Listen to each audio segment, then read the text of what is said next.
আসসালামু আলাইকুম। আজকে হবে ছোটমঙ্গল গ্রাম হ্যাংলের বিলে ডিঙ্গি নৌকা বাইচ। এজন্য আমরা বাইক নিয়ে বেরিয়ে পড়লাম তিনজন ডিঙ্গি নৌকা বাইচ দেখার উদ্দেশ্যে। আর প্রায় 10 কিলোমিটার বাইক চালিয়ে প্রকৃতির সৌন্দর্য উপভোগ করতে করতে আমরা চলে আসলাম হ্যাংলের বিলে। আর দুঃখের বিষয়, আমরা এখানে এসে দেখি এখনো খেলার কার্যক্রম এখনো শুরুই হয়নি।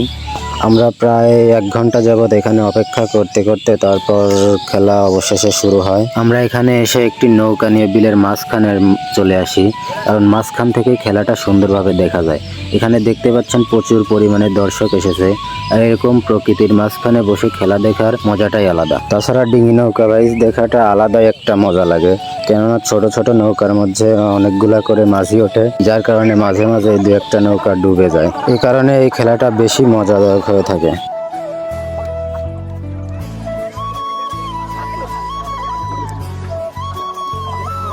নৌকা বাইচ হলো গ্রাম বাংলার ঐতিহ্যবাহী একটি খেলা। এই খেলা দেখার সময় দর্শকের উত্তেজনায় অন্য লেভেলের হয়ে থাকে। এটা আসলে কাছ থেকে না দেখলে আসলে কখনোই বোঝা সম্ভব না।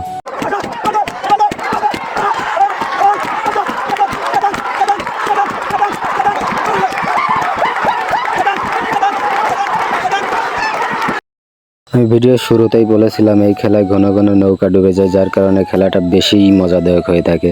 দেখুন, একদম শেষ প্রান্তে এসে নৌকা ডুবে গেল। আর নৌকা যখন ডুবে গেল তখন দর্শকের উত্তেজনায় অন্য লেভেলের ছিল। আর দেখতে দেখতে খেলা শেষ হয়ে যায় আর আমরা বাড়ির দিকে রওনা দিয়ে দেই।